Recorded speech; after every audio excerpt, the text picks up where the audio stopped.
Rotasi untuk di game pertama. Alright. Thank you banget Miss kalian sebelumnya. Dan kita akan segera memasuki in-game Survivor Sawito Teni Verdadu ini dia. FFSC 2023 map pertama kita di fase group stage. Yaitu Bermuda. Here we go, make some noise. Gua, Aji Spen, dan juga Skyla akan memandu kalian untuk jalannya match kali ini. Dan tentunya pesawat sudah mengudara datang dari arah Rimnam Village, supposed to be, menuju ke arah area shipyard.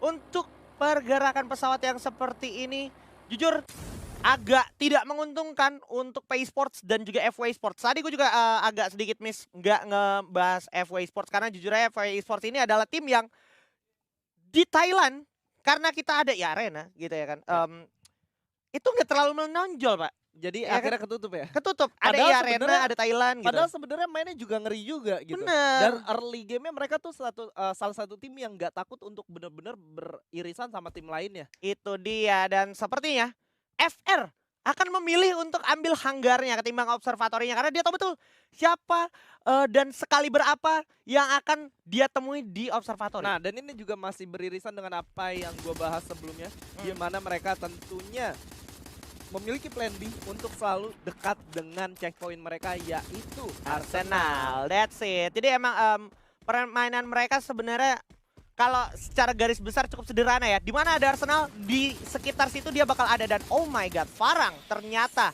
punya kesempatan untuk turun lebih dahulu ketimbang Tim Flash. Oh wow, ini bakal menjadi petaka harusnya untuk Tim Flash, tapi sepertinya Flash sudah berhasil mendapatkan satu, dan bahkan Alif somehow tumbang begitu saja.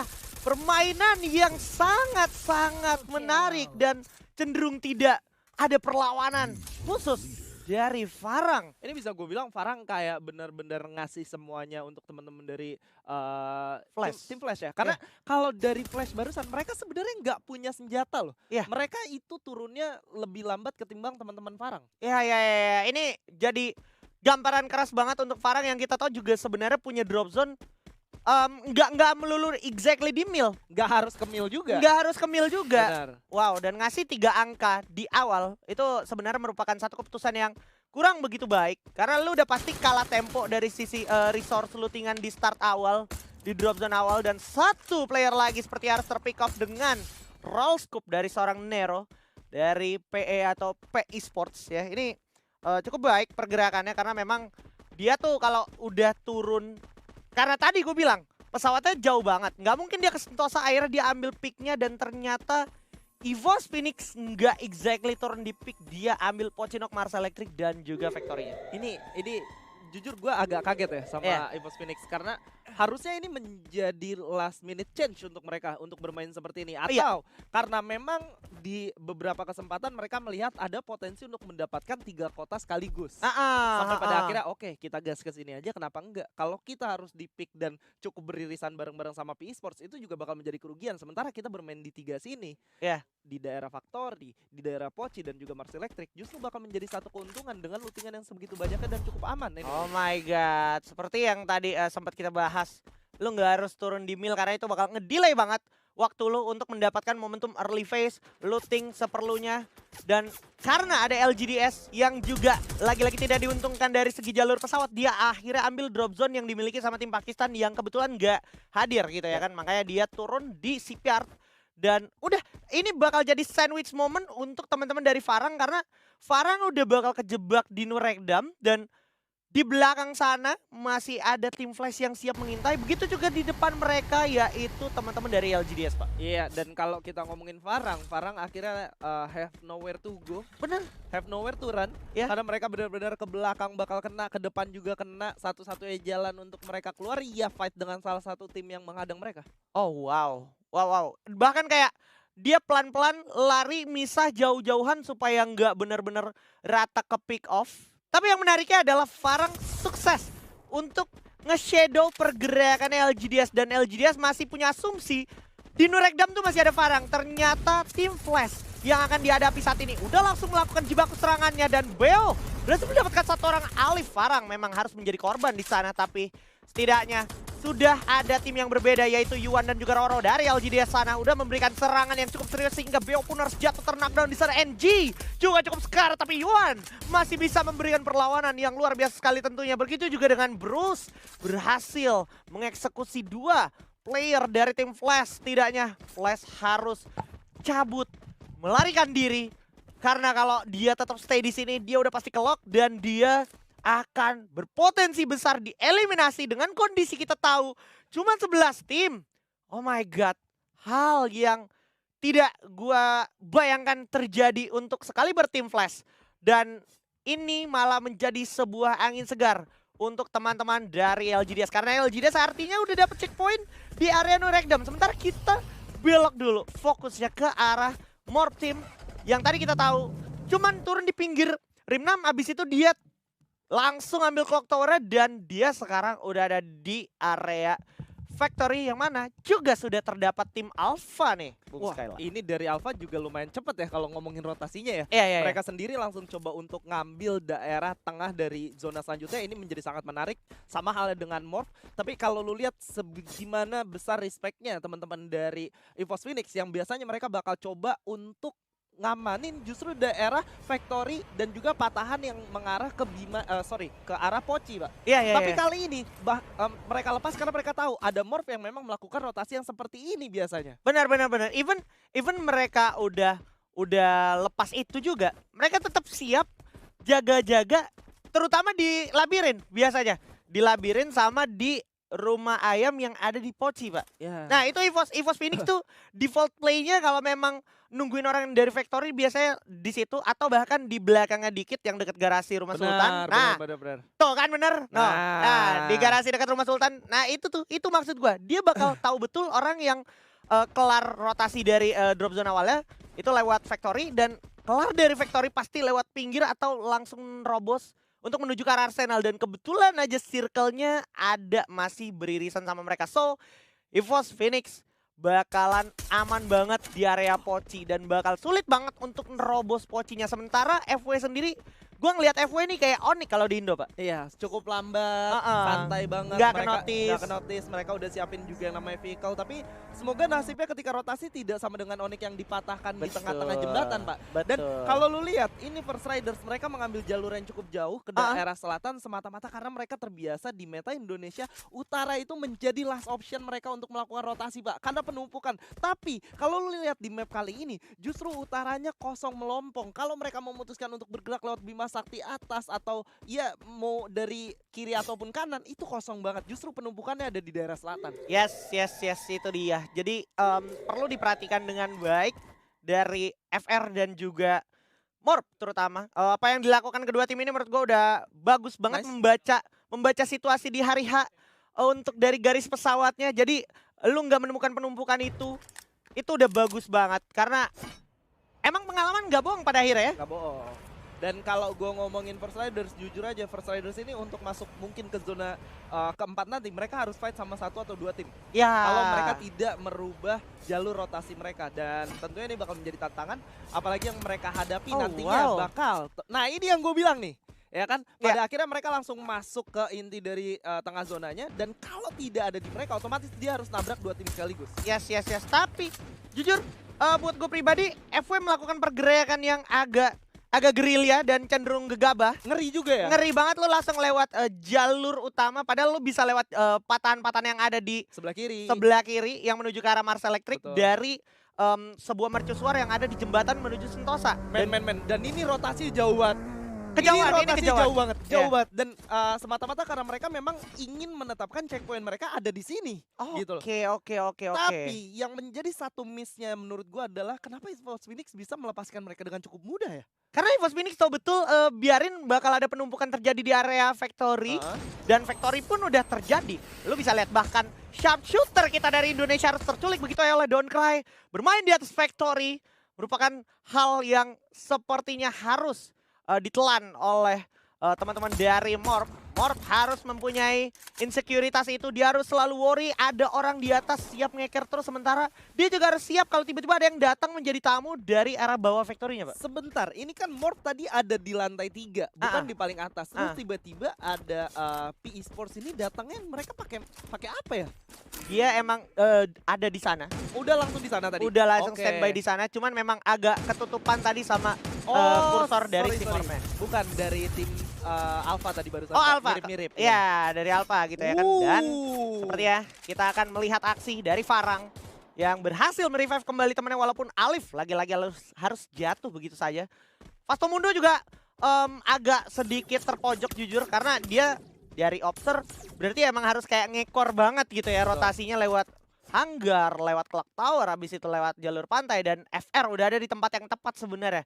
Dan kebetulan sekali Alpha lagi nggak notice, pay attention ke arah rumah labirin ini. So, ini bakal jadi momentumnya untuk FR, untuk third party momentumnya Farang dan juga Fastomundo. Gue suka banget dengan mentality yang dimiliki sama FR. Dia udah tahu betul, dia membaca banget dan udah ngelihat ada beberapa memang player yang udah take down dan udah dipulangkan ke arah lobby. Dan nota pentingnya adalah di sana tidak ada untuk merevive teman-teman dari lawan yang baru tumbang barusan, Pak. Yo, dan lagi-lagi momen ini dimanfaatkan sama Farang. That's it. Oh my god, that's it. Ini yang gue suka dari First Riders Eclipse. Mereka dari kejauhan udah berhasil dapetin satu. Mereka udah ngitung. Dari Farang udah berhasil ke pick off satu orang lagi. Dan dari teman-teman Fastomundo udah 2 orang yang hilang. Otomatis ini bakal menjadi 2 lawan 3 lawan 4. Oke. Dan pada akhirnya mereka notice udah gak bisa dirupi lagi. Dan pada akhirnya langsung dihantam. Nah, ini dia. Gak nyampe Bung Skyla. Bukan satu keputusan yang baik, bahkan Mosi sendirian juga harus turun. Pahit banget round pertama untuk EVOS Phoenix kali ini karena eksekusi yang mereka lakukan agak fail dan PE Sports sudah siap sedia untuk melawan siapapun yang datang menggunakan mini launchpad-nya. Oke, ada sebuah Trogon dengan launcher moldenya berhasil mendapatkan God Cruise Koja. Nice one Koja. Sudah mendapatkan 1 pun di poin eliminasinya, tapi kita harus tetap memperhatikan sekitar terutama Arena yang juga lagi look around ke area factory. Lagi menunggu momen yang tepat untuk masuk ke dalam, sementara jujur Alpha sih dari tadi nggak keganggu di jalan luas open field kayak gitu. Agak-agak mengerikan juga ya posisinya. Ini lo bisa bayangin kalau misalkan tadi teman-teman dari EVOS Phoenix nggak ngalah untuk tetap stay di daerah factory aja. Dan mereka punya satu key gameplay yang sangat penting ketika mereka memiliki tembok yang berada di balik factory dan juga satu tower yang bisa mereka amanin. Itu udah menjadi tempat yang paling fatal dan krusial untuk lawan-lawan dari teman-teman EVOS Phoenix. Tapi sayangnya dilepaskan. Sayangnya dilepaskan. Itulah trial and error yang dilakukan oleh timnas FF Bumi. Bayarannya mahal banget tapi rewardnya juga bisa jadi bagus banget. Dan sementara itu ada LGDS yang juga mengambil sisa-sisa peluang yang dia bisa dapatkan. Kembali lagi masih bersama tim Flash tentunya. Kayak 6 poin eliminasi ini cuman dia dapat dari Farang sama tim Flash. Masih dari 2 tim yang sama sebenarnya karena dari tadi kedua tim ini punya cara untuk menghidupkan kembali temannya menggunakan revival system. Dan Arena Gua bener-bener salfok sama Arena karena Arena sebenarnya punya banget peluang dan juga hak untuk nge-punish teman-teman dari Alpha, tapi dia pelan-pelan biarin Alphanya terkikis di pinggir aja, nggak jadi center attention-nya karena dia tahu kalau dia gas si Alpha, dia bakal di sandwich sama FW dari arah garasi, Pak. Dan First Riders-nya yang ngedenger juga bakal coba untuk join to fight. Tapi keputusan First Riders untuk bergerak ke daerah selatan menurut gue menjadi keputusan yang sangat bagus karena mereka tahu penumpukan sedang terjadi di daerah factory. Dan gak cuma 2-3 tim aja, sampai pada akhirnya mereka bisa dapetin posisi yang cukup aman kali ini dan hanya berhadapan dengan teman-teman dari Arena. Dan menurut gue salah satu player dari Arena melakukan satu rushing ke arah depan kayak gini bakal menjadi bumerang untuk mereka. Yes, ini bisa menjadi pisau mata dua untuk Arena karena Rotetai maju dengan gagah beraninya. Tapi G36 senjata yang menurut gue jujur di mid range kayak gini nggak terlalu relevan. Dan akhirnya dia juga harus back lagi, regroup lagi bersama seorang limit karena nggak sehat fight di momentum seperti ini. Karena menguntungkan banget Vision udah didapatkan sama First Riders Eclipse. Arena nggak tahu di depan setelah FR-nya tuh ada apa di balik patahannya, makanya Arena mulai coba ambil jalan rayanya, tapi dia bakal dihajar sama Alpha seperti yang aku bilang tadi. Satu persatu mulai berjatuhan di Arena. Limit yang tersisa sana bakal dihajar oleh Souza dan juga Darko. Tersisa satu Orgu saya di sana di balik pohon yang udah ke track harusnya sama teman-teman dari Alpha. Dan ini akan menjadi fight sekali untuk teman-teman dari Arena karena Alpha pun juga melihat betul apa yang sedang terjadi di balik patahan sana Bung Skyla. Dua tim dari Thailand sedikit kesulitan di round kali ini. Dan ini adalah sniper hunter kita dari seorang Doncry. Lu bisa lihat mendapatkan 2 touchdown-nya. Di Arena harus tumbang, EVOS Phoenix harus tumbang. Sementara tim Indonesia masih ada 2 yang berjuang untuk mendapatkan buya di game pertama. 7 poin eliminasi sudah didapatkan oleh First Riders. Luar biasa FRX Clips. Let's go Survivors. FF Indo juara, FF Indo bersatu. Ini dia semangat yang mereka dapatkan, harus kita teruskan. Ditambah remind dari Alpha. Berhasil mendapatkan Lozi tapi bakal dibalas oleh sang Kapten Darko. Dengan AWM-nya 2 player langsung dieksekusi begitu saja, menjadi kesulitan tersendiri untuk orang yang memegang kendali dari higher ground tertinggi di area Factory. Farang juga harus puas di peringkat ke-7. Bakal benar-benar luap di tangan LGDS. Dan ini LGDS lagi membara-bara banget, lagi mendapat kill leader dari 2 tim aja, Farang dan juga tim Flash tentunya. Tapi kita bisa lihat ada juga FW yang juga udah menjadi korban lagi. Sementara Alpha pelan-pelan mau masuk ke teritorinya FW. FW Esports juga jujur lagi pusing banget. Dia harus handle FR, dia harus handle P Esports dari atas, dia harus handle Alpha juga yang udah ke notice. Tapi Alpha masih bisa melawan LGDS sampai LGDS yang ternyata harus tumbang. Indo masuk top 5 kali ini. FR dengan 8 poin eliminasi. Masih kelihatan Doncry di sana dan Souza juga udah menotis satu hal yang sama bersama sang Kapten Darko. Duel masih dimiliki. Respect adalah kunci Bung Skyla. Ya, dan kali ini seorang Nord coba untuk menahan flank sebelah kirinya untuk semata-mata memberikan space untuk teman-teman dari First Riders Eclipse yang lainnya untuk memberikan damage ke arah inti dari zona selanjutnya. Dan kali ini FW Esports sendiri mereka berada di tengah-tengah yang sebenarnya menguntungkan kalau mereka tidak memokuskan diri untuk ke salah satu tim sekaligus. Mereka hanya tinggal stand the ground aja, mereka tinggal sapa siapapun yang coba bergerak ke arah mereka. Dan itu dia dari seorang Nero pada akhirnya melemparkan granatnya, berhasil mendapatkan 1. Alpha terkena knockdown, 1 player dari tim P Esports sudah mulai turun dan bahkan 2 playernya Noob juga menyusul kali ini. Gokil banget. Keputusan yang luar biasa berani dipilih oleh PE atau P Esports untuk turun langsung loncat begitu yang menyisakan DNP. Karena DNP udah pasti nggak bisa naik ke atas, udah nggak ada yang mundakin dia lagi. Betul. Jadi dia udah emang sisa di atas saja. Tapi Nero sekarang akan coba melawan Alpha di sana. 1 orang tumbang, Remind juga tumbang, diambil oleh Souza di sana. Nero tapi juga berhasil mengeksekusi seorang Remind. Saat ini circle udah akan mengecil, tidak ada yang tahu, rezeki nggak pernah tukar dan Souza bersama teman-teman dari Morph masih lengkap tentunya. Akan menjadi kesempatan emas untuk Indonesia harusnya, apalagi FW sebenarnya nggak punya vision yang cukup luas. Dia hanya bisa fokus ke salah satu aspek aja di sebelah kanan seperti ya KRFR. Coba lempar dengan sebuah grenade tapi nggak menggunakan Alvaro Kening. Karena teman-teman dari P Esports tadi udah menggunakannya lebih dulu dan itu merepotkan. Harus berperang seperti ya tim Indonesia di sini. Ada Morph dan juga FR yang tak bisa terbendung lagi. Dartro berhasil dapetin 1 dan langsung memakan Morph di sana. Pos di peringkat keempat dan FR punya 11 poin eliminasi. Tapi di belakang masih ada FW. North masih punya nafas, masih punya asa, masih punya bonfire. Souza berhasil dihidupkan kembali. Ini bakal menjadi pecah perang antara P Esports melawan FW.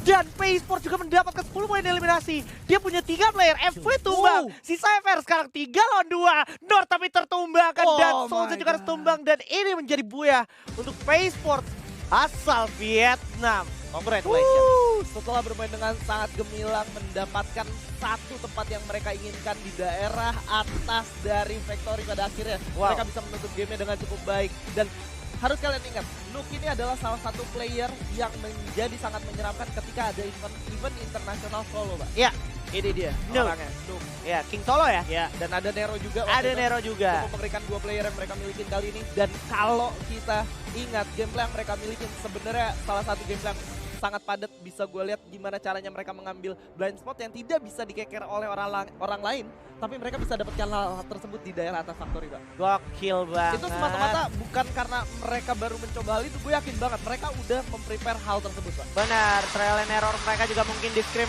itu luar biasa sekali, makanya up and down-nya mereka tahu betul. Dan terlepas dari apa yang dilakukan sama P Esports, gue juga harus kasih kredit ke Morph karena dia bisa survive selama itu sampai dia tadi masuk top 4. Dia berkali-kali kena hujan peluru dari P Esports tapi dia tetap survive.